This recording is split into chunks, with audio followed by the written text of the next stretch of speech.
Let's say, praise the Lord. Thank you, Jesus. Yes, we believe sa kanyang salita. And that's the miracle of giving. And we know na ang Panginoon ay may mga tao na they try to question the truthfulness of God, the faithfulness of God. Pero mga kapatid, ang Panginoon ay faithful. Kung ating gagawin yung kanyang salita, then surely gagawin niya yung kanyang pangako.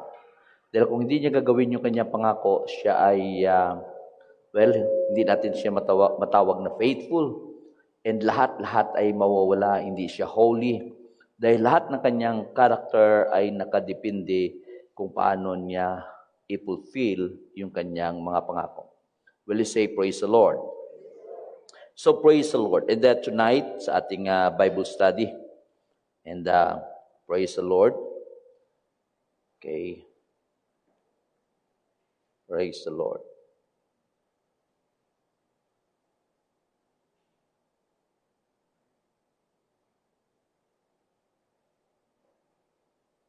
Praise the Lord.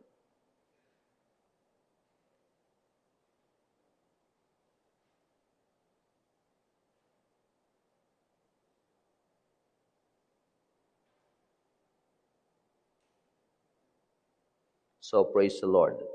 Patuloy tayo sa pangalawang miracle dito sa Book of John. Kung malalan nyo yung first miracle ay John chapter 2, yung tubig ay ginawa niyang wine. And at ito yung pangalawa na miracle na kanyang yung record ni John. And praise the Lord, ito ay nasa chapter 4 from verse 43 to 54. Sabi diyan, now after 2 days, he departed thence and went into Galilee. So, kung matandaan ninyo yung record sa John, ay siya ay nabaptize, then bumalik siya sa Galilee, then in-invite siya sa kasalan, then pumunta sila sa Jerusalem para commemorate ng feast. And then sa Jerusalem ay nag-perform siya ng maraming miracle. And after that, siya ay nakausap niya si Nicodemus, John chapter 3. Then the testimony ni John, maganda doon, sabi ni John, he must increase and I must decrease. And then, siya ay pumunta sa Samaria. Pabalik na siya sa Galilee at dumaan siya sa Samaria and doon sa Sychar. So, yung conversation with the Samaritan woman. And nagstay siya sa Samaria ng 2 araw. Sabi dito, and now after 2 days, he departed and went into Galilee. So, from Samaria ay papunta siya ng Galilee. For Jesus himself testified that a prophet hath no honor in his own country.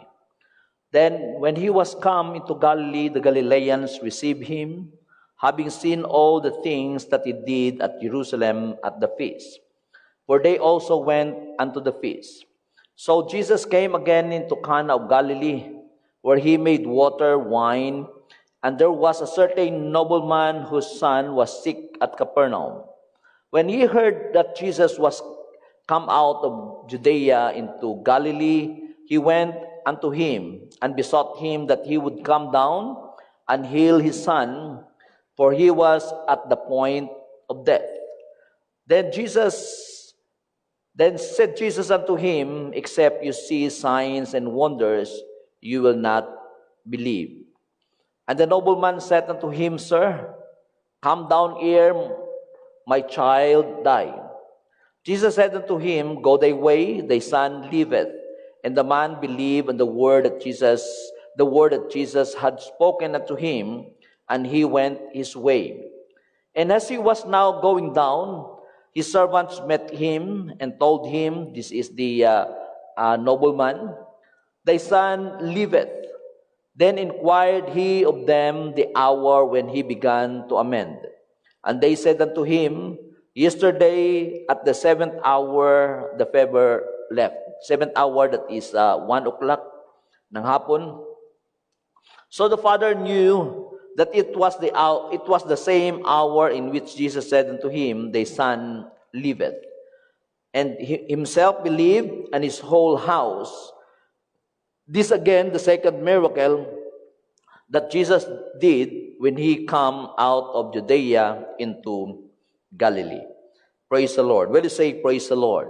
Now, iba ito siyempre doon sa yung tubig ay ginawa niyang wine, and we have lessons na matutunan dito, mga kapatid. And siyempre una gusto kong alalahanin natin na sa ating pag-aaral ng miracle, mga kapatid, ng signs na ginawa ng Panginoon, ay mabasa natin muli sa John chapter 20 verse 30 and 31. Sabi niya, and many other signs truly did Jesus in the presence of his disciples, which are not written in this book. So sinabi ni John, marami pa siyang signs or miracles na kanyang ginawa na hindi nasulat sa book of John, sa Gospel according to John. Sabi niya, but these are written. Sabi niya, itong miracles na ito, itong 7 natin pag-aralan, sabi niya, ito sila ay sinulat that you might believe that Jesus is the Christ. Praise the Lord, the Son of God, and that believing you might have life through His name. So, again, ang purpose is na sila ay maniwala sa kay Jesus Christ, kay Jesus, na siya yung Christ, na siya yung Messiah. Now, ang ibig sabihin ng Christ ay the anointed one. Ang kanyang name ay Jesus, ang Christ ay a title, kaya Jesus Christ. Pero yung name niya talaga is Jesus. So, si Jesus the Christ. Kaya merong group ngayon ng tawag nila sa kanilang group is Jesus the Anointed One. Ang ibig sabihin ng Jesus the Anointed One is Jesus Christ. So, yun yung purpose, mga kapatid, ng miracle. Now, kung kumalala ninyo si John the Baptist, yung pinto ni John the Baptist, napakaiksi lang ng kanyang ministry, ay before si Jesus Christ ay nabaptize, si John ay nagmi-minister na siya, and possibly at the age of 30, dahil yun yung start ng priesthood. And si John actually ay 6 months older lang sa kay Jesus. So, kalahating taon lang, ganon. So, ipalagay natin na before si Jesus Christ nagpabaptize, kung si John ay nagsimula ng kanyang ministry at the age of 30, at si Jesus Christ ay nagpabaptize at the age of 30, so mga kapatid, ay 6 months lang yung una ni John. Dahil siya yung forerunner, siya yung Messiah, and siya yung maghahanda ng daanan ng Panginoon. At yun ay yung sinasabi na yung mga burol ay kanyang ibababa, at yung mga libis, yung folly, ay kanyang papatayin.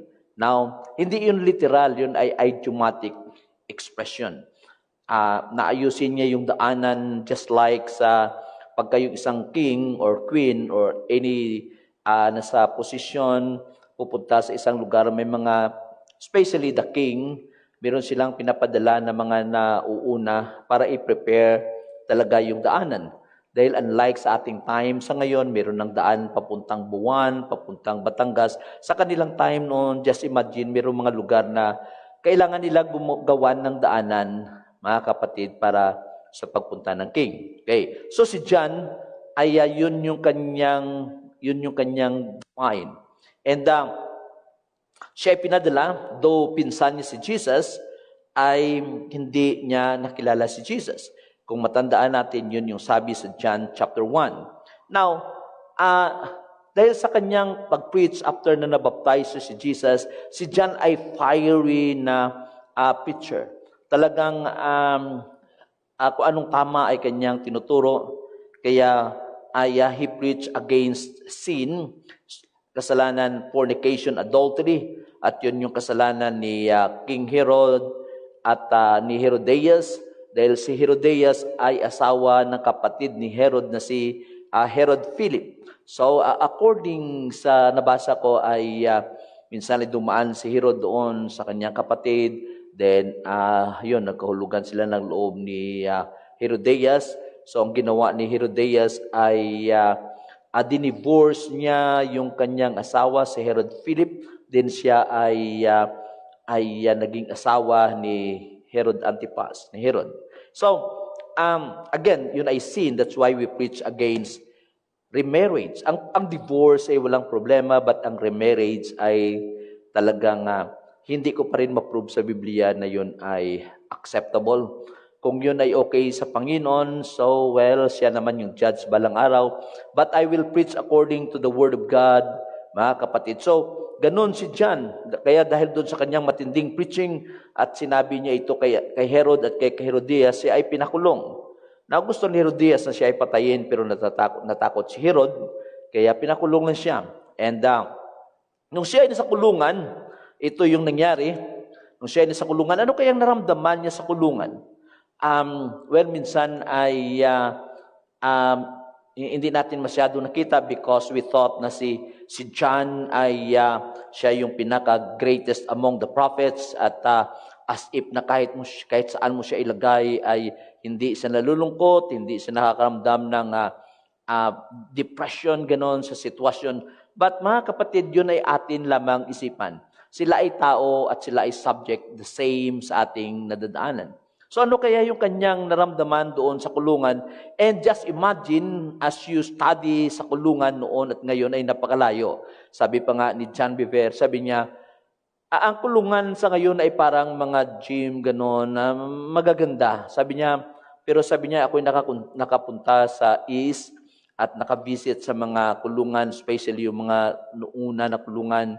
Sabi niya ay talagang hindi ka mag-enjoy, napakadumi, may mga daga, gano'n, napakadilim, and talagang ikaw ay higa doon sa hindi sa magandang higaan. So torture talaga pagka ikaw ay nasa bilangguan. And then yung pagkain mo, syempre, so talagang sa ngayon ay kung merong budget na gano'n ang mga bilanggo at kahit sila ay nasa bilangguan ay meron pa silang human rights, that time ay walang human rights. Praise the Lord. So si John, I don't know mga kapatid, pero siguro siya ay talagang, para bang pagka tayo ay nasa matinding kalagayan, kahit na marami tayong nadaanan sa Panginoon, minsan tayo ay merong confusion, merong doubt, ito na ba? Ito na ba? Ito na ba yung katotohanan, mga ganun? Now, so gusto ba sigurado ni John, kung itong si Jesus, siya na nga yung Messiah na kung saan ay kanyang hinihintay.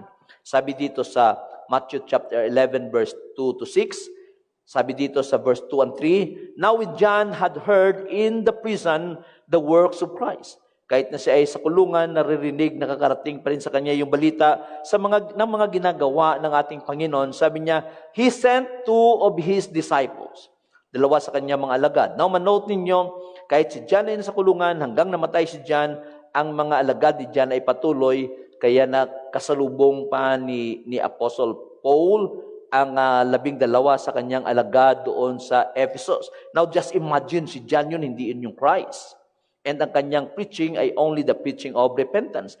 And again, ay ang mga disciples niya actually tinuturo niya sa Panginoon, but well, this is human.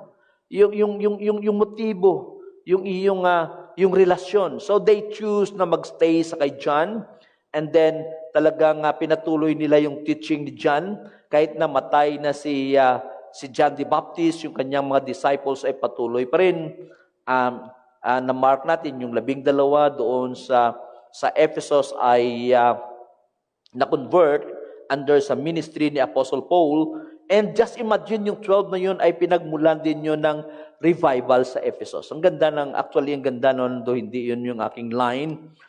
Pero ganoon, Now sabi niya, and said unto him, pinadala niya yung 2 niyang alagad, pinadala ni John sa kay Jesus, and said unto him, sinabi ng 2 disciples sa kay Jesus, Art thou he that should come, or do we look for another? Yun yung pinatanong ni John, kung gusto niyang masigurado or na-fulfill niya yung kanyang ministry, dahil yung kanyang ministry ay i-prepare niya yung way ng Messiah. Now, masabi natin, wow, kahina naman ni John. Di ganun na-baptize, nakita niya yun. Kaya sabi niya, nag-testify siya. Sabi niya, the Spirit descending like a dove. Sabi niya, hindi ko siya kilala. Pero ito yung sinabi ng nagsugo sa akin. Sa sinuman na aking i-baptize na makita ko yung Spirit sa manifestation ng kalapati na nagbungababa sa kanya, yun na yung Messiah. Narinig niya rin yung voice. Actually, hindi niya narinig ng lahat. And, kung narinig man nila siguro parang kulog tulad ng ibang testimony. Pero kay John, it's very clear na narinig niya yung boses na nagsasabi, "This is my beloved Son in whom I am well pleased." Gaano kagandang revelation? Gaano kalaking revelation yun?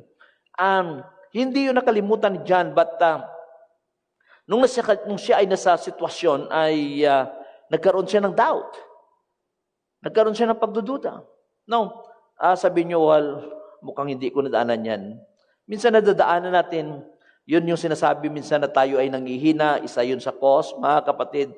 Kalimutan natin yung mga ginawa na Panginoon because sa matinding pagsubok na dumadaan sa ating buhay, mga kapatid, kahit na maraming ginawa ang Panginoon sa atin, kahit ginagamit tayo ng Panginoon, and still para bang ang pagsubok ay mas matindi na kung saan ay kahit yung ating pananaw ay naging blurred, hindi na natin naalala yung mga ginawa ng Panginoon at nagkaroon tayo ng minsan ay doubt sa ating Panginoon. But here, siyempre yun ang kanyang ginawa, pinadala niya, he want to be sure. So, sabi sa verse 4, nung siya ay kanilang tinanong, dahil yung dalawa na pinadala niya yung nagtanong sa Panginoon, sabi dito, Jesus answered and said unto them, sinabi ng Panginoon sa kanila, "Go and show John again those things which you do hear and see." Kaya bumalik kayo kay John at ipakita or sabihin mo sa kanya kung ano yung mga bagay na inyong narinig at inyong nakita. Then sinabi niya dito yung kanilang narinig at kanilang nakita. The blind receive their sight. Ang mga bulag ay nakakita. And the lame walk. Ang mga pilay nakalakad. And the lepers are clean. Sa mga kitungin ay nalinis or gumaling. And the deaf hear. Ang mga bingi ay nakarinig. And the dead are raised up. And the poor have the gospel preached to them. Well, sabi niya, ito yung kanyang ginawa. Sabi niya, and blessed is he whosoever shall not be offended in me. Wow.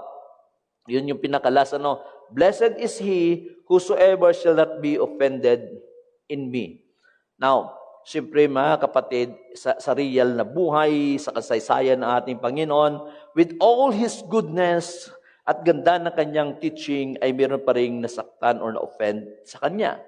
Kaya minsan ay we do our best na hindi tayo ma-offend or hindi tayo maka-offend, but in a way, meron talagang na-offend. At hindi mo man gugustuhin or sometimes because you want to say the truth at ayaw natin minsan sabihin yung katotohanan baka siya ay masaktan. So kaya kadaming mga bagay dito sa buhay na talagang iniisip ko, mga kapatid, we don't want confrontation, ayaw natin sabihin kaagad dahil we fear baka siya ay ma-offend at tayo ang magiging dahilan. But as I study the Lord, I study the Word of the Lord, ang Panginoon na hindi ganyan. Kung kailangan niya sabihin, sasabihin niya yan. But again, hindi niya sinasabi dahil galit siya, sinasabi niya with love. And siyempre sa mga Pharisees, with rebuke, ganon. And anyway, kung yun man ay anumang type na pagsasabi, mga kapatid, alalahanin niyo, even the scribes and Pharisees ay gusto ng Panginoon i-save. Will you say, praise the Lord? So kung ang dating ay mabigat, dahil mga kapatid, kailangan talaga ganun yung type, dahil para kang nakikipag-usap sa bingi na kailangan mong sigawan. Parang ganun, to illustrate. So ito yung kanyang sinabi, blessed is he whosoever shall not be offended in me. Bakit yun yung sagot ng Panginoon sa mga disciples si John at sinabi niya, ito yung sabihin ninyo sa kay John? Bakit kaya ganun? Now, pagka binasa natin yung Old Testament prophecies concerning sa Messiah, pwede mong mailagayan Okay, hindi pala kayo makakas, ano? Ako lang pala, ano? Okay? So, titignan ko ha. Psalms 146 verse 8. Okay? Pagka ating titignan itong Psalms, titignan ninyo na lang sa inyong Biblia, yung Psalms, okay, 146 verse 8. Okay. Praise the Lord. Psalms 146 verse 8. Maganda kasi ito, mga kapatid, na talagang mabasa natin. Total Bible study naman talaga natin. So, hindi tayo nagmamadali dito. Now, sabi dito sa Psalms 146 verse 8, the Lord openeth the eye of the blind. The Lord, sabi niya, kanyang muli makakita, sabi niya, yung bulag, openeth the eyes of the blind. The Lord raised them that are bowed down, and the Lord loveth the righteous. So, yun yung kanyang sinabi. Sa Isaiah chapter 29 verse 18, okay, you can mark that Isaiah 29 verse 18. Sabi din dito, and in that day shall the deaf hear the words of the book, and the eyes of the blind shall see out of obscurity and out of darkness. So, ito maganda yung Isaiah 35 verse 4 to 6. Isaiah 35 verse 4 to 6. Sabi dito ng Panginoon through prophet Isaiah, say to them that are of fearful heart. Sabihin mo sa kanila. Sabi niya, them of a fearful heart. Sabi niya, be strong and fear not. Behold, your God will come with vengeance. Even God with recompense, He will come and save you. Sa verse 5, sabi niya, then, well, pagka dumating, you see, Jesus Christ is God manifest in the flesh. Sabi niya, then the eyes of the blind shall be opened, and the ears of the deaf shall be unstopped. Then the lame man leap as an hart, and the tongue of the dumb sing. For in the wilderness shall water break out and streams in the desert. Now literally, kaya nung sinabi niya sa disciples si John na, sabihin mo kay John na mga bulag nakakita, ang patay ay nabuhay muli, ang mga bingi ay nakarinig, ang mga lumpo ay nakalakad. Well, mga kapatid, ay dahil si John alam niya yung scripture at alam niya ito yung mga verse na ito, mga kapatid, sabi niya, well, siya na nga. Dahil ang sign, again, is itong mga miracle na gagawin ng Panginoon, na kung inyong malala as you read the gospel, ito yung comment palagi ng tao, hindi pa ito nangyari noon. Wala pang tao na nagawa niya ito, na yung tao na bulag mula nung isinilang ay nakakita. Now, kaya mga kapatid, dahil sa teaching ng mga Pharisees, and then nakita nila yung ginawa ng Panginoon, there are people, common people na nakikinig both sides, they're confused. Sila ay na-confused. Dahil ang mga Pharisees ay hindi naniniwala sa Panginoon, dahil ginagamit nila yung kanilang tradition to prove na ang Panginoon ay mali. But again, ito yung sign. Isaiah 42 verse 6 and 7, ganun din. And then sinabi niya yung sa Luke chapter 4 verse 18. Ito yung mission ng Messiah. So kaya mga kapatid, ang signs and wonders ay tulad ng sinabi dito, sabi niya that we might believe that Jesus is the Son of God. And believing, well, yun ang purpose ng sign. Well, you say, praise the Lord. Na ang Panginoon ay maluwalhati. Now, hindi tayo, minsan lang may mga tao sa ngayon or may mga ginagamit ang Panginoon. If we are not careful, pagagamitin tayo ng Panginoon sa miracles, sa pray ka, sa mga may sakit at gumaling, ay baka naman sobrang believe mo sa iyong sarili, and then sa halip na ang Panginoon ang dapat i-glorify, i-magnify, i-exalt, baka i-exalt mo yung iyong sarili dahil yun ay nangyayari na kahit sa ating time sa ngayon. Dahil ang tao, kung hindi mo turuan, ay talaga namang sasambahin nila yung mga tao na ginagamit ng Panginoon to perform miracles, signs, and wonders. That's wrong. Wrong sa mga tao na mag-worship, and then mali din sa preacher o sa sino man na ginamit ng Panginoon to accept that worship. Ang worship ay dapat sa Panginoon. So ganun mga kapatid, and here pupunta tayo dito. Sinabi na ito ay second miracle sa Galilee. Dahil, okay, sabi diyan, this is again the second miracle that Jesus said, or that Jesus did rather, when He was come out of Judea into Galilee. Bakit? Pero hindi yan sinasabi na yun yung pangalawang miracle niya. Kundi ang pinag-usapan is sa Galilee. Dahil kung inyong masubaybayan or inyong masundan yung kwento, pagkatapos na gumawa siya ng miracle sa Cana, then hindi tumagal, pumunta sila sa Jerusalem para mag-celebrate ng feast, and doon, sabi sa John 2:23, now when He was in Jerusalem at the Passover, the feast of the Passover, in the feast day, sa araw ng Passover, sabi niya, many believed in His name, maraming naniwala sa Kanya, when they saw the miracles which He did. So, marami siyang mga miracle na ginawa sa Jerusalem, pero itong ginawa niya dito as recorded by John, ito ay pangalawang miracle na ginawa niya sa Galilee. Paano niyo? Hindi yun sa kabuuan, kundi sa Galilee. Between the Cana and this miracle ay marami ng mga miracle na ginawa ng Panginoon, pero yung mga miracle in between ay hindi niya ginawa sa Galilee, kundi ginawa niya sa Jerusalem sa time ng Passover or the feast of the Passover. Praise the Lord. So, praise the Lord. Okay? Now, so dito mga kapatid, sa kwento dito ay about the healing of the nobleman's son, ay may mga points dito na ating bibigyang pansin. Una sa lahat ay yung desperate na tatay. Okay? Yung tatay is desperate siya dahil ang kanyang anak ay hindi lang yung may sakit. The way na sinabi dito sa Biblia is, sabi niya, was at the point of death. Now,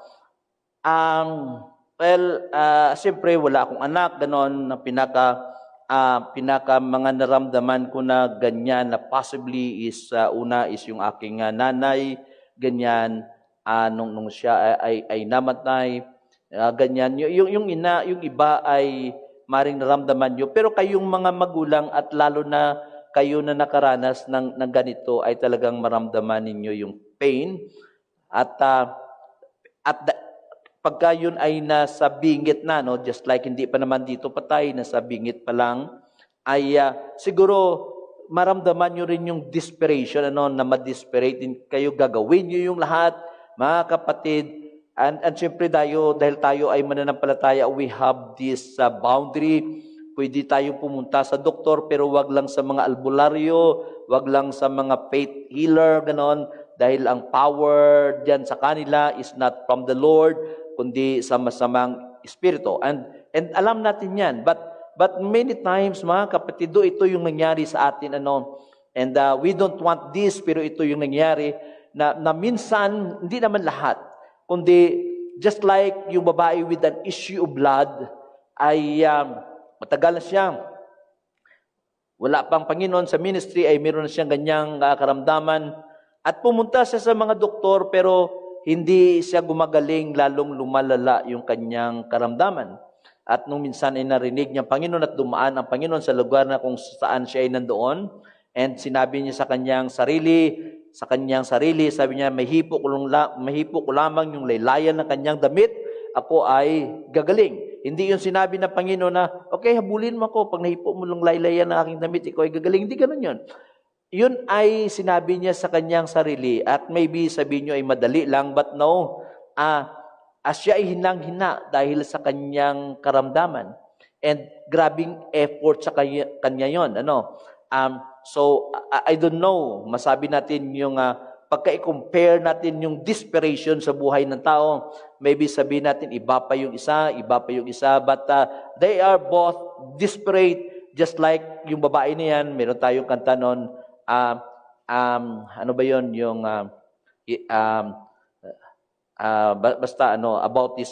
about this woman desperately he pushes her way to the crowd, ganon.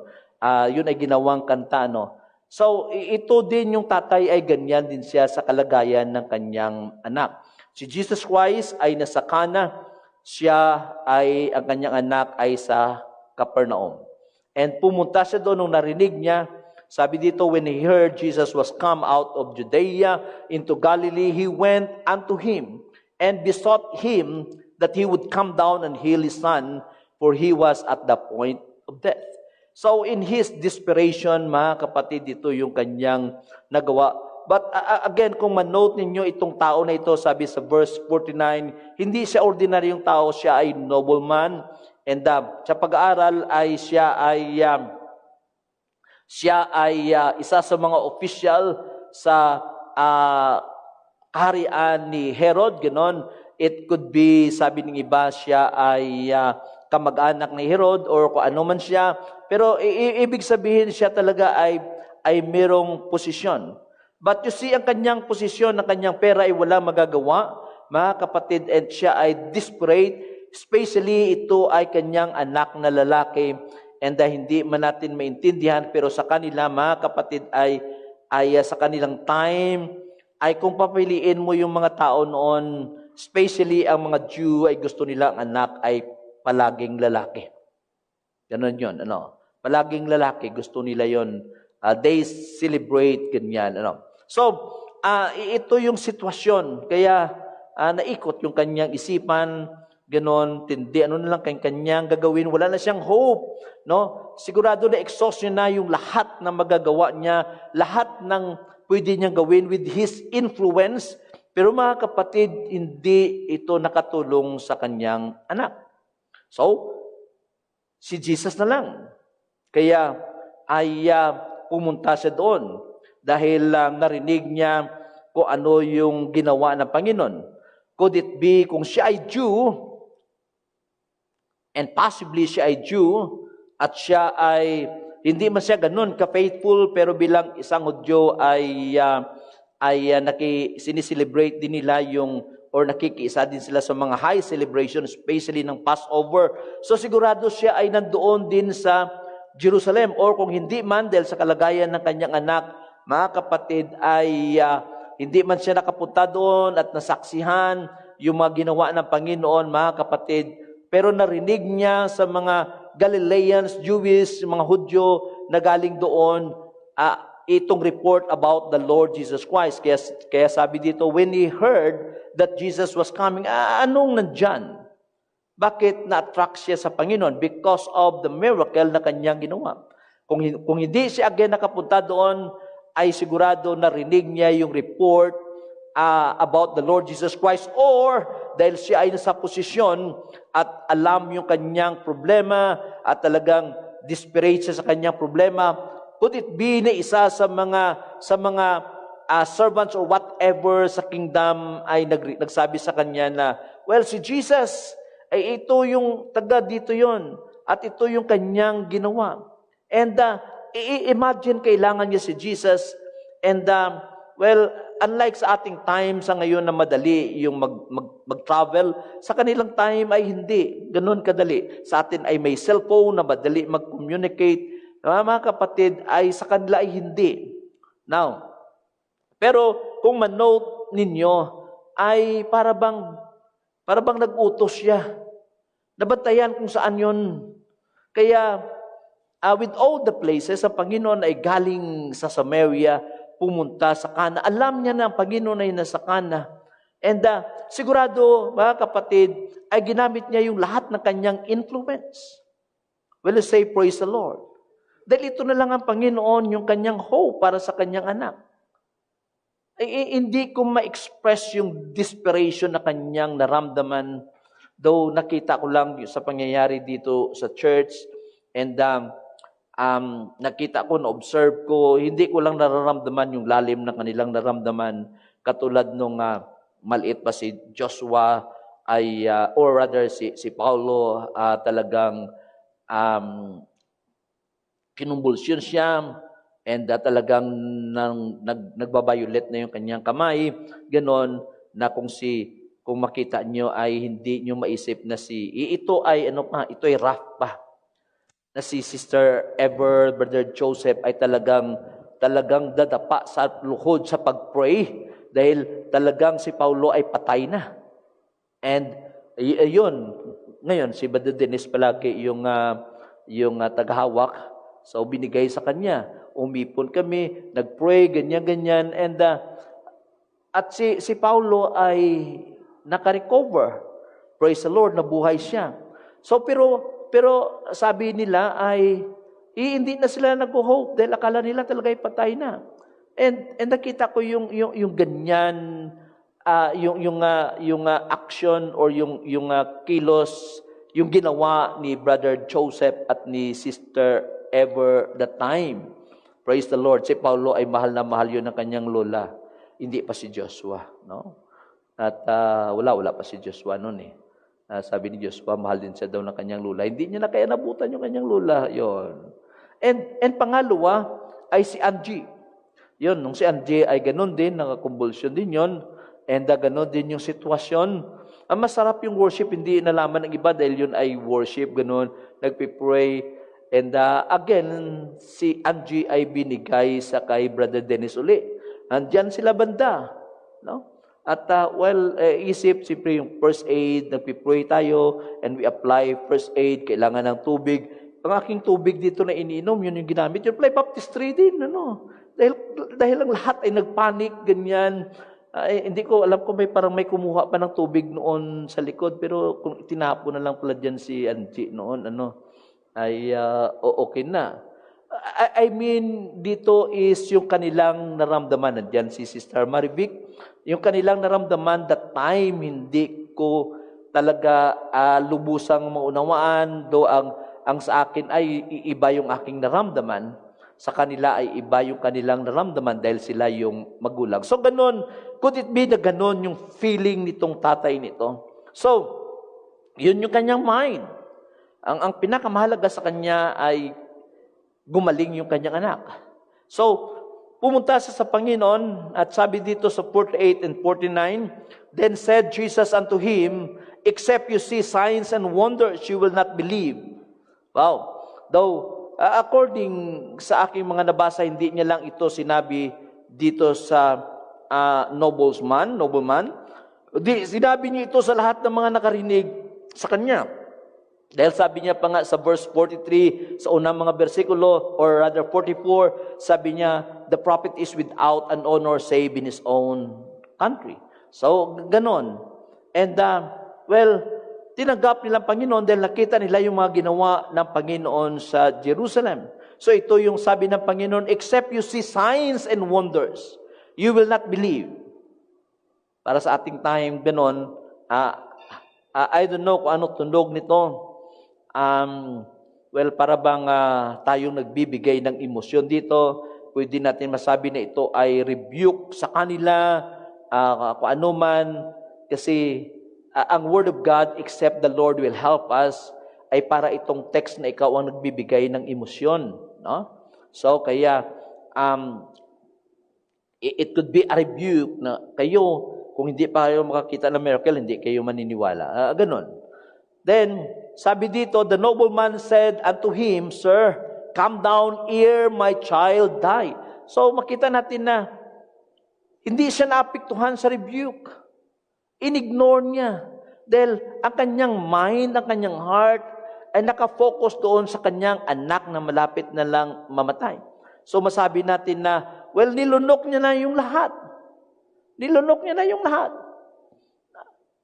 Nobleman, isa sa mga officer sa kingdom, gaganunin lang si Jesus Christ. Siya ay ordinaryong tao sa pananaw nila. Iba siyempre sa pananaw natin, siya ay Diyos na nagkatawang tao. Pero sa kanila ay ordinaryo lang siyang tao.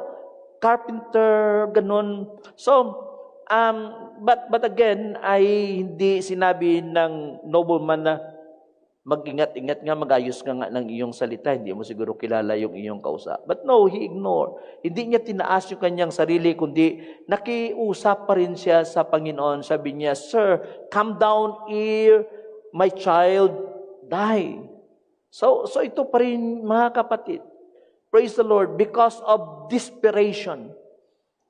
I-ignore mo na yung iyong sarili. Kung maramdaman ninyo yung bigat dito ng kanyang naramdaman. Now, iiba doon sa unang miracle. Si Mary ang nakaramdam doon ng need ang bridegroom ay hindi niya naramdaman, hindi niya alam, siya ay nag-enjoy sa okasyon, si Mary at ang iilan, possibly, sabi ni Mary, pero si Mary lang makapagsabi sa ating Panginoon, ay sabi niya, wala na silang wine. Anong sabi ng Panginoon? Woman, sabi niya, anong gagawin ko? Sabi niya, my hour is not yet come. I don't know kung anong tunog. Though, siyempre, ay maraming mga opinion dito, and because sabi niya, ito ay Eastern, and pagka sinabing woman, hindi yun na yung minamaliit or disrespect, mga kapatid, dahil hindi ganon yung intention ng Panginoon, though siyempre ay babasa din natin sa iba na kung saan ay sabi sa Panginoon, ito yung nanay, yan yung mother. So, but anyway, ay dahil sa need at ganon, anong sabi ni Mary? Sabi niya, well, kung anong sasabihin niya sa inyo ay gagawin ninyo. Yun pa rin. No?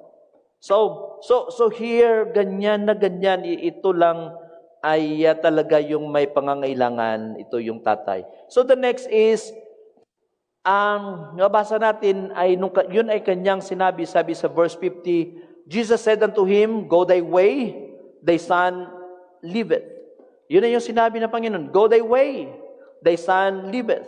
And the man believed the word that Jesus had spoken unto him, and he went his way. Now, kanina yung kanyang invitation pupunta sa bahay, pero sinabi ng Panginoon sa kanya, go thy way, thy son liveth. Now, mga kapatid, I don't know kung makita ninyo yung impact ng word ng Panginoon dito sa nobleman. Now, meron tayong iba't ibang karanasan, may mga word na marinig natin mula sa tinitingnan natin na sa authority, and maybe ganon yung nobleman, nandyan yung assurance, and then hinawakan niya talaga yung salita ng Panginoon. Sabi dito, and the man believed the word that Jesus spoken unto him. Now note, hindi niya na ini-insist na, sumama ka sa akin sa Capernaum. Sige na. Hindi. Talagang naniwala na lang siya sa sinabi ng ating Panginoon. And here, siguro matandaan niyo yung centurion, na ng centurion ay meron ding ganon. This nobleman is also in authority at may power din yung kanyang word pagka siya ay nasa kanyang position, mga kapatid. And siyempre pinagkaiba ng centurion, ang centurion ay Gentile at possibly malaking posibilidad na siya ay Jew. So, but you see, naniwala siya sa power ng word ng ating Panginoon. Kaya sabi dito, nung sinabi ng Panginoon, naniwala siya, and he went his way. Praise the Lord. He went his way. Hindi ko alam kung saan pa siya pumunta dahil sabi doon, alauna ng hapon yon. And ang Capernaum siguro naman ay hindi naman siguro isang araw yung biyahe papunta doon. Mga sabi ng isang nabasa ko ay 15 miles. Sabi naman ng isa ay 25 miles. So, siguro yung daan nila ay iba dahil hindi pa naman establish yung daan just like us possibly. No, naglalagay lang tayo sa ating isipan dahil kung minsan pag nakita nyo sa mapa ay para ba, yun na pala yung bahay niya. Lapit lang, nandito ka lang. Pero dahil hindi mo pwedeng laktawan yung mga bahay sa gitna, dadaan ka talaga sa kalsada, ang sa map, pagkasukatin mo ay malapit, pero sa tunay na pag-travel, pag dumaan ka sa kalsada ay talagang malayo. So anyway, ay ganon. Nung siya ay naniwala, siya ay umuwi. And sa verse 51 and 52, and as he was now going down, nandun siya, malapit na siya sa kanilang lugar, from Cana to Capernaum, ay mga kapatid, ay kaagad na siya ay sinalubong ng kanyang servants, na mayroong excitement dahil mayroon silang good report, no? Na manote ninyo, masaya sigurado yung servant, maganda yung kanilang balita, unlike doon sa kay Jairus, nung pinuntahan niya Panginoon at sabi na Panginoon, okay, punta tayo sa inyong bahay. But along the way ay meron pang delay dahil doon sa babae with an issue of blood. At nung sila ay nandoon, ay sinalubong sila ng isa sa mga tao mula sa kanyang bahay at sinabi na, wag mo nang i-trouble yung master, patay na yung anak doon. So, hindi yun maganda na report. Pero ito ay good report dahil sabi dito, his servants met him and told him, saying, thy son liveth. Ang buhay yung anak, gumaling yung anak. Kaagad ay nagtanong siya sa kanila. Then inquired he of them the hour when he began to amend. Anong oras na siya unti-unting gumaling? Sabi nila ay, yes, kahapon sabi niya, at the 7th hour, sabi niya, the fever left him. So, 7th hour. Kaya natatandaan ng noblesman na yun yung time na sinabi ng ating Panginoon, go thy way, thy son liveth. Hindi niya ma-imagine dahil ang miracle is supernatural. Hindi magagawa ng tao. I don't know kung lahat tayo ay naniniwala pa rin sa miracle. Palagi na lang tayo nagsasalita ng miracle bilang mga apostolic because we believe the Bible. But mga kapatid, I pray ng Panginoon ay mag-perform ng miracle sa ating gitna na talagang masabi nating miracle, mga kapatid. And then, anong mangyari pagka ginawa niya yun, Pastor? Well, ang ating faith ay lalong lalalim, titibay. Will you say, praise the Lord? Na maraming mga bagay, mga kapatid, na mangyari sa atin pagka ang Panginoon ay nag-perform ng miracle sa ating gitna. Especially we know na ang sitwasyon is just like this, mamamatay na pero pinagaling ng Panginoon. We need that kind of testimony. And mga bulag na nakakita, man, mga kapatid, this is miracle. Huwag na natin pang tulungan ng Panginoon kung anong gagawin niya. Dahil ang kanyang word ay powerful. So, ito yung miracle. Kaya, sabi dito sa verse 53, so the Father knew that it was at the same hour in which Jesus said unto him, thy son liveth. Tanto niya, inisip niya, pareho yun. Hindi alam yun ng servants na nagbalita sa kanya. Hindi niya sinabi sa kanila, anong oras sa launa ba? Hindi sila nag-suggest ng time. Kundi sila ang nagsabi ng time. Praise the Lord. So kaya, nung kinumpare niya yung time na sinabi nila at yung time na sinabi ng ating Panginoon, sabi niya, the same na time. Nung sinabi niya, kaagad gumaling yung kanyang anak. Now, from here, maraming scripture. Pero kung matandaan ninyo sa creation, ito yung sabi niya, and God said, let there be light. And there was light. Praise the Lord. Now, siyempre, mga kapatid, ay dahil yun ay salita, para bang napakalayo, possibly nagagagwat yung isipin natin. Pero, could it be na pagka sinabi nandiyan kagad? Praise the Lord.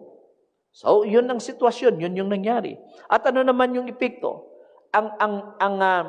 Itong nobleman at ang kanyang sambahayan ay naniwala sa ating Panginoon. It's because of miracle. Sabi dito, and himself believed and his whole house. You see, mga kapatid, ay marami tayong ganyang testimony. And even sa ating time sa ngayon, may mga healing crusade dahil alam nila ito yung kahinaan ng tao, ito yung hinahanap ng tao, mga kapatid. So, ang kanilang attraction is that healing, ganon. Unlike simply the way na gawin ng Panginoon, mga kapatid. And so, makita naman natin yung natural na response ng tao. Ang tao ay pupunta, it's because of healing. Will you say, praise the Lord? But anyway, ito ay natural. Kung ang Panginoon ay gagawa ng miracle, mga kapatid, then we can say, mga kapatid, na may mga tao talaga na ma-attract sa work ng Panginoon sa ating gitna. Praise the Lord. Dahil sa kanyang ministry, kahit yung mga apostles, alam nyo ba na mas mahirap ang time ng mga apostles sa pag-propagate ng gospel kaysa sa atin? Pupunta sila sa mga Gentiles, sa mga, para bang tayo, pagka sinabi pa nga na, okay, sino sa inyong gustong pumunta doon sa Mindanao at mag-umpisa tayo ng gawain doon sa mga Muslim? So, maliban na meron kang calling, mga kapatid, ay talagang hindi mo gagawin. Dahil ano yon? Siguradong kamatayan yun. Yun yung iyong mind, o siguradong papahirap yun. Dahil alam natin ito yung gagawin ng mga Muslim. Sa iba pang mga lugar na kung saan ay hindi naniniwala. Ba't sila ay pumupunta?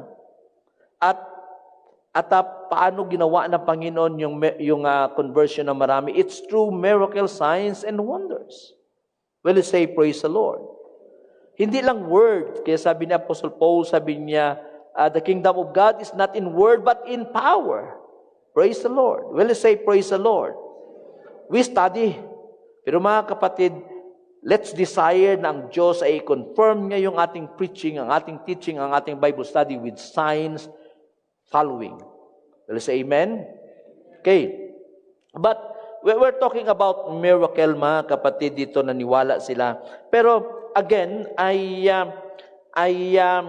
merong mga barriers, mga kapatid, sa miracle, no? Or rather sa ating belief. Dahil ang ating belief o yung ating faith, ito yung nagpo-produce ng miracle. Without faith, it is impossible to please God.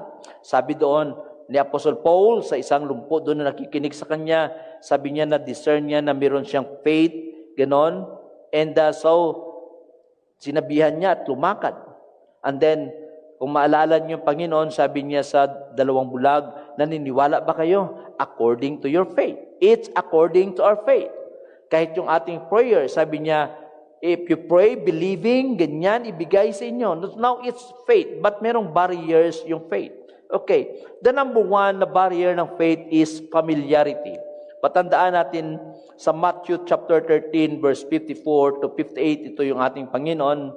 Sabi dito, and when he was come into his own country, that is Nazareth, he taught them in their synagogue, in so much that they were astonished, and said, whence hath this man this wisdom and this mighty work? Saan niya ito nakuha? Sabi niya, when? Or whence? Is not this the carpenter's son? Sa kanilang lugar, kilala siya, anak siya ni Joseph, the carpenter's son. Is not his mother called Mary? And his brethren, James, Joseph, Simon, Judas? And his sister. So marami mga kapatid yung Panginoon. Okay? Apat, sinabi dito yung mga kapatid niya lalaki at hindi na sinabi yung mga kapatid niya na babae, pero sigurado ay sobra sa isa dahil sabi dito, and his sisters, are they not all with us? Whence then hath this man all these things? Sila ay pamilyar sa kanya. Siya ay ordinaryong tao na nandyan sa ating kapitbahay. Anak siya ng karpintero. Saan nanggaling ito yung kanyang mga nagawa na ito, yung kanyang mga tinuro na ito? And then, sabi dito, and they were offended in him. It's because of familiarity. But Jesus said unto him, a prophet is not without honor save in his own country and in his own house. Dahil pagka binasa ninyo sa John chapter 17, manote ninyo na sabi doon, kahit yung kanyang mga kapatid ay hindi naniniwala sa kanya. Wow. Yung kanyang kapatid. Siyempre wala doon si Mary, yung kanyang mga kapatid ay hindi naniniwala sa kanya. It's familiarity. Kaya anong nangyari? Sabi dito, and he did not many mighty works there because of their unbelief. You see, ang familiarity ay hindrance sa miracle. Praise the Lord. Well, you say, praise the Lord. Kaya, hanggang sa ating time sa ngayon ay ganito. Now, actually, pagka tumagal kayo sa church at naging familiar kayo, especially sa pastor, si pastor, ay minsan iba na yung nasa isipan ng iba. siya ay ordinaryo lang, then may pupunta na isang pastor dahil di kilala at ganyan ay, wow, we are not familiar, that's why ang ating mata ay nalaki sa pakinig sa kanila, but pagka sa pastor, at tinutulugan yung pastor. No? Maniwala na kayo. Si pastor pagka nandito ay walang nakatulog si Brother Marlon. Pero sa kanilang church may natutulog doon. Si Brother Marlon may naantok sa kanya. Tulad din sa akin kaya walang ang boses ng pastor sa kanyang church ay pampatulog sa marami. Tunay yun. Praise the Lord. So, familiarity. Praise the Lord. Now, pangalawa na barrier is, sabi ng source na kinunan ko nito is the consumer mindset. Ano yung consumer mindset? Other people pursue Christianity because they need something from Jesus. Even sa atin ay ganon. No? They don't want to go to hell. Kaya kailangan nila si Jesus. They need their marriage or kids to change. Wow. Punta tayo sa church yan para magbago yung ating ating mga anak at yung aking asawa. Kailangan niya maging apostolic dahil yung maganda para yung si Mari at pare nung nag-apostolic para gumanda yung buhay. Kaya pag nag-apostolic siguro kami ay ganun. Again, walang masama dyan but mga kapatid, let's go deeper. Sabi niya, they need their marriage or kids change. They feel alone and listless or they stuck in an addiction. While they felt need can lead you to Jesus, or while a felt need can lead you to Jesus, and while He can help you, okay, itong mga pangangailangan natin, magdadala sa atin sa Kanya, and then tayo ay Kanyang matutulungan. The question is, ito daw yung tanong, you fall in love with Jesus as your Savior, not just your fixer. Kaya, man-note ninyo, may mga tao na pinagaling ng Panginoon at nung sila ay gumaling ay wala na sila. May mga tao na sa kanilang problema ay nandito sila sa church at ang Panginoon ay napakabait na talagang the Lord fix ang kanilang sitwasyon. And after that, hindi sila ganun ka-faithful. Sana hindi umalis yung problema dahil sila ay faithful nung sila ay may problema. Nung sila ay pinagaling ng Panginoon, well, natanggap na nila yung kanilang pangangailangan. So, everything in Christianity or in the church ay boring. Wala lang excitement for them dahil iba yung kanilang nararamdaman. Marami ako kilala na ganyan. Mula noong kayo na-convert hanggang sa ngayon, mga tao na the Lord help them. Dahil sabi ko, buti na lang ang Panginoon na hindi ako o hindi kayo eh. Dahil kung tayo siguro ay lalo na alam niya kung anong mangyari, sabihin natin ay, naku, nagsisik ng Holy Ghost. Pagka binigyan ko ito ng Holy Ghost, magbabackslide dito eh. Sa ganito, alam ng Panginoon ng lahat eh. Huwag ko na lang kaya bibigyan ng Holy Ghost. Pero still nagbibigay siya. Still nagpapagaling siya. Though bandang huli ay wala. Sabi niya, yun yung pangalawang hindrance or barrier to belief. The consumer mindset. The next is expectation. Again, expectation. Still others have a self-conceived plan for what receiving Jesus or following Jesus should look like. Okay? Sabi niya, meron silang self-conceived plan. Their plan or their desire are so primary in their lives that they simply ask Jesus to fill in the gaps instead of asking Him to take over. They would have argued with Jesus about coming to Capernaum because that's how they thought it was going to happen. They are not willing to let go of their plan. May plano sila. Buti na lang itong nobleman ay hindi niya iginiit yung kanyang gustong mangyari. Ang kanyang request ng Panginoon ay pumunta sa Capernaum para pagalingin yung kanyang anak. That's His plan. That's His wish. Yun ang kanyang gusto. Pero mga kapatid ay nag-submit siya, naniwala siya sa Panginoon. Kaya nung sinabi ng Panginoon, okay, go your way, magaling yung iyong anak. So pinaniwalaan niya, hindi niya sinabi, Lord, puntahan mo talaga, Lord, iba talaga pagka ikaw ay pumunta. Ganon. So, Yung expectation. Minsan ganun din tayo. Praise the Lord. So, meron tayong direksyon sa ating buhay. Maraming mga ganon. And, gusto natin ito yung mangyari sa atin. We cannot follow yung plano ng Diyos para sa ating buhay. Now, siyempre, ito'y laban especially sa mga young people. No? Though ito ay siyempre sa lahat. But especially sa young people, meron silang mga kanya-kanyang plano. Ako din naman ay naging young people sa church. Ako ay na-convert at the age of 17. And, I praise the Lord, mga kapatid. I am not perfect. Yun ang akin lang matandaan sa major na pangyayari sa aking buhay. I strive na sundin yung kanyang kalooban. So, kaya masabi ko na, pagka ginawa mo yung kalooban ng Panginoon, talagang mangyari ay maganda.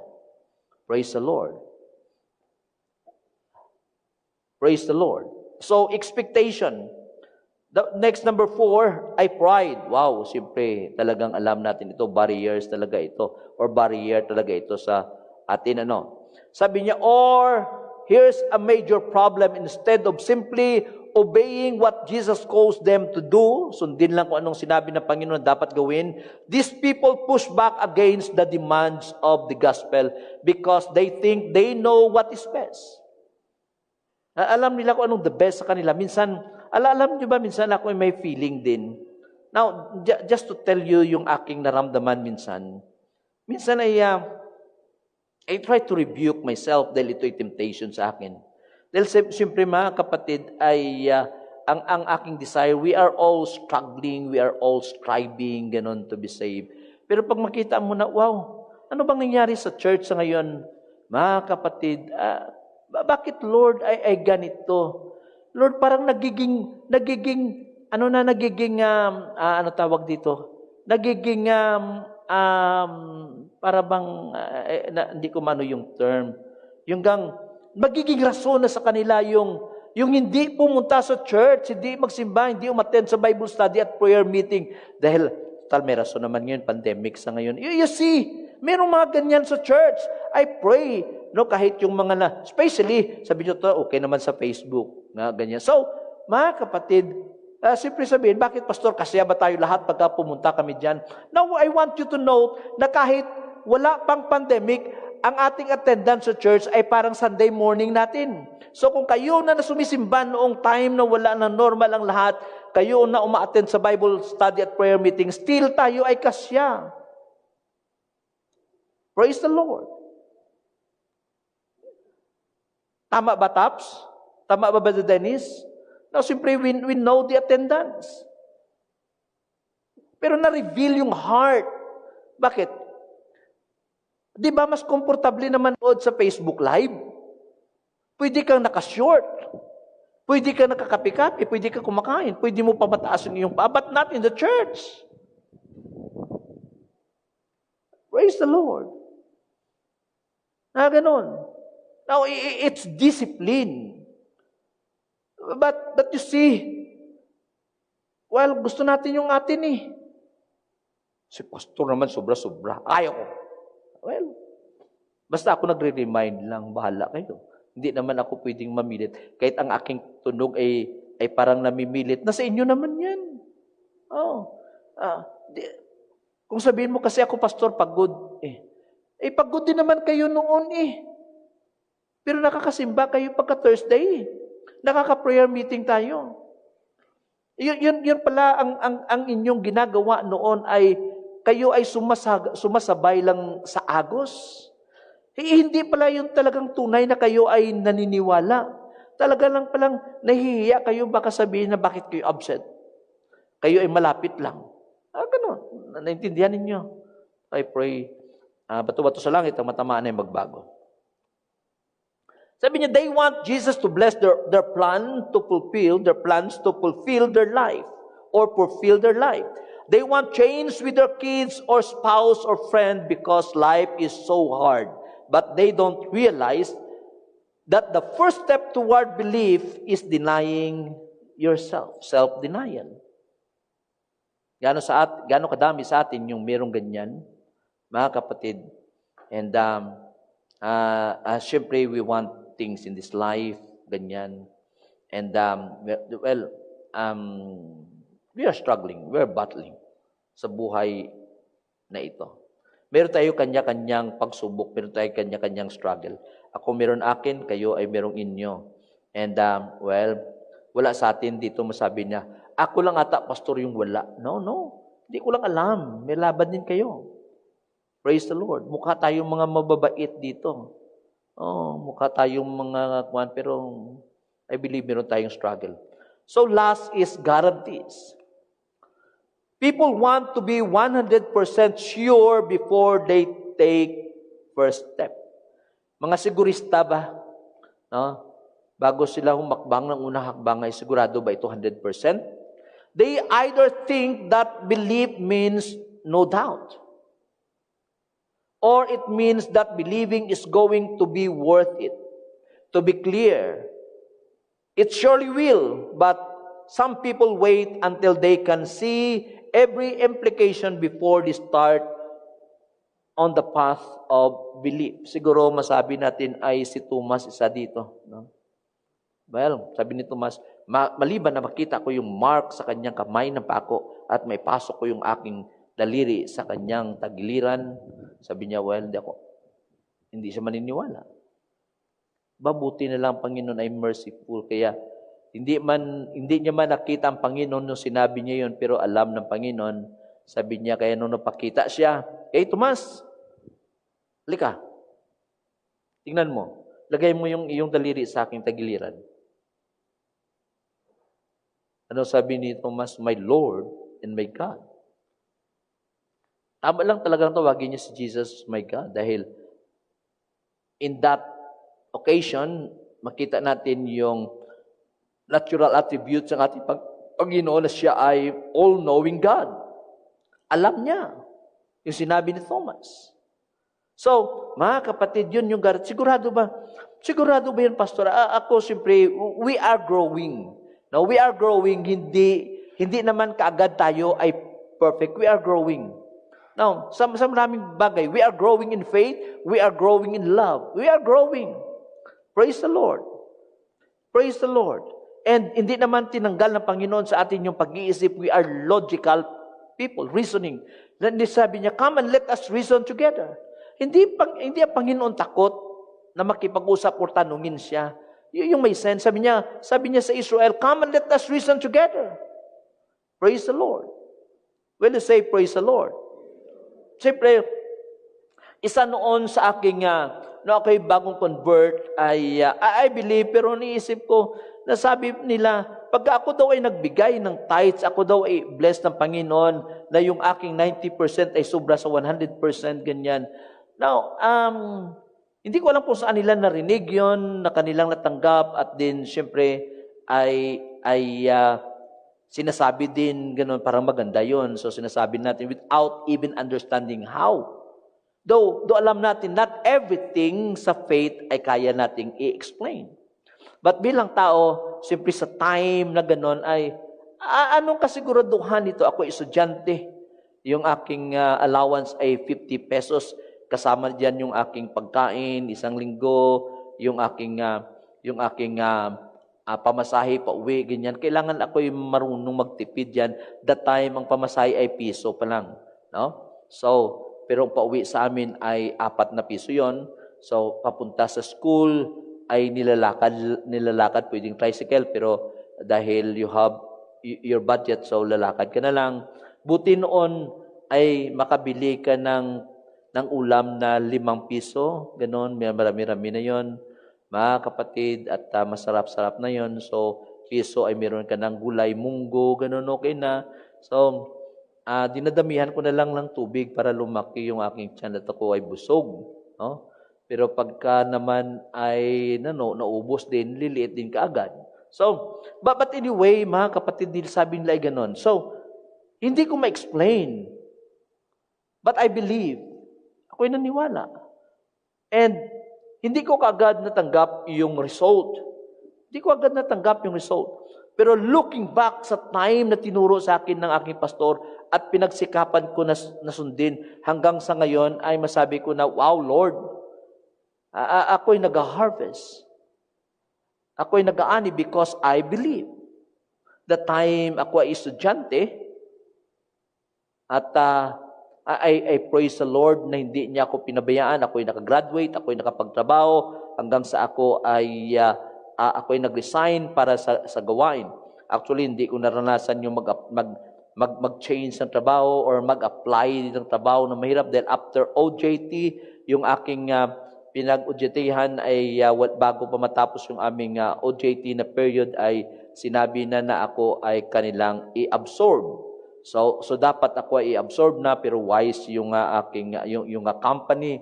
Kung i-absorb nila ako, mga kapatid, kaagad na kung saan ay ako'y mag-OJT. So yung point is ganito, kung ako'y kanilang i-absorb, tataas yung aking sweldo, pupunta ako sa regular, but the same pa rin naman yung aking trabaho, ang aking effort. So, why not patapusin na lang yung OJT? So I believe ganun yung nangyari. But again, I am blessed. Dahil sabi ko sa Panginoon, Lord, pagka ako ay yung bigyan ng trabaho, pagka ako ay may trabaho, ako ay talagang maglilingkod sa iyo. Mga simpleng usapan, hindi ko makalimutan yun. But hindi ko kailangan, mga kapatid, yung i-explain lahat. Yung akin lang pagkasinabi niya, yes, I believe. Praise the Lord. Just like you, young people, mga young people natin, siyempre, another testimony. Mga kapatid, hindi naman ako lalaki na walang emosyon, walang pakiramdam at hindi talaga na in love. No? Ako ay young people, ako ay college, ako ay nagtrabaho. But one thing no natutunan ko, mga kapatid, hindi pwedeng manligaw ng unbeliever. Talagang nagsikapan ko yun. Marami magaganda, yes. May mga nagugustuhan din ako ng mga unbeliever na ako ay sa school, yes. Meron din ako nagustuhan na unbeliever na ako ay nagtrabaho, yes. But I stick to the word. And then palagi kung pag nandyan yung pagsubok ng ganyan, sabi ko, well, Lord, meron kang hinanda na the best para sa akin. Yun yung palagi. Praise the Lord. Kaya mga kapatid, I believe. I don't know kung ano yung the best sa inyo, but I believe, mga kapatid, ay sinagot ng Panginoon yung aking prayer at binigay niya yung the best para sa akin. Ano man yung nangyari, dahil He will bring it to pass if you believe, mga kapatid. So, walang guarantee. Yung iba ay, they do shortcut. Yung iba ay mag-backslide at mag-asawa at babalik sa church now. There's no blessing in that. Well, masisave sila. Well, I am not the judge. Well, masave sila pero matindi yung pagsubok na kanilang dadaanan. That's why young people believe the word. Will you say, praise the Lord? Now, so yun yung mga barriers sa ating pananampalataya. But praise the Lord, hindi ganon yung nobleman. Anong nangyari? Nung sinabi sa kanya, umuwi ka, thy son liveth. He believed. Hindi niya tinanong, Panginoon, Lord, anong garantiya ko, Lord? Wala. Mga kapatid, wala ito. Wala ang pride. Nilunok niya yung kanyang pride kahit gano'n na yung kanyang posisyon sa kingdom ni Herod. Nilunok niya yung kanyang pride. Everything, mga kapatid, ay kanyang in-overcome lahat ng barrier, even that familiarity and his position. Because, siguro ganito lang, if we are desperate, praise the Lord, yun ay first na step. And then, tanggap natin yung pangako ng Panginoon. That's why, ang ganda. Siya ay nagpiperform pa rin ng miracle. Maybe hindi katulad nito, but you need miracle sa inyong buhay as your landmark sa inyong paglilingkod sa Panginoon. Praise the Lord. So let us stand.